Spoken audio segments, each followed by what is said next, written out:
the killer whale. The orca, one of the most fearsome creatures in the ocean. The Exxon Valdez oil spill killed at least 13 orcas in Prince William Sound. Now, money from the $900 million Exxon settlement with the state and federal governments is helping to pay for research on orca populations in Alaska. Craig Matkin is one of our state's foremost killer whale researchers. Here we go. That's what we want to see. He's been studying the animals here for 16 years. He has learned that there are actually two distinct types of killer whales in Alaskan waters, what he calls residents and transients. The residents are the fish eaters and the transients are the marine mammal eaters. And we've only in the last few years developed the genetic evidence that shows these animals don't interbreed and essentially don't have anything to do with each other. In fact, Matkin has cataloged more than 300 different killer whales in Alaskan waters over the years. He is able to recognize and identify individual whales by their dorsal fins and the white markings on their sides, their saddle patches. He's broken down the population into their pods or families. So Matkin continues to track the whales' movements, but they can be elusive. Working with him is biologist Eva Salitis.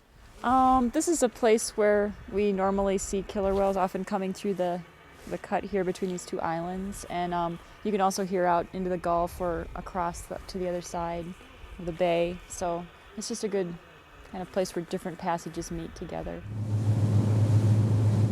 The scientists only spot whales about half the time they go out.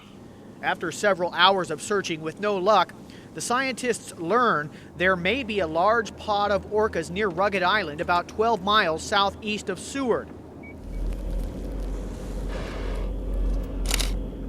Before long, it becomes apparent the whales are doing something people do not often get to witness. They're feeding.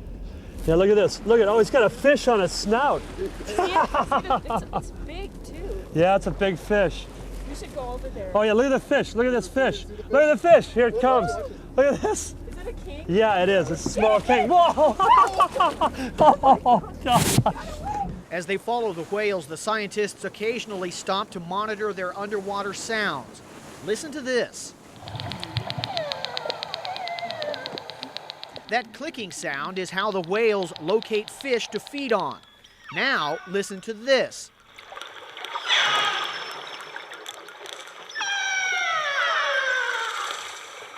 Those long, eerie cries are how the whales communicate with one another. And we don't know a lot of what that communication's about, but some of it is to keep in contact with each other over distance when they're foraging. I'm hopeful with skippers who become educated about how to behave around whales and just general boater interest in behaving properly around whales and a proper educational effort to make sure they know what needs to be done to operate around whales, that we'll be able to coexist and have a good relationship between the viewers and the whales.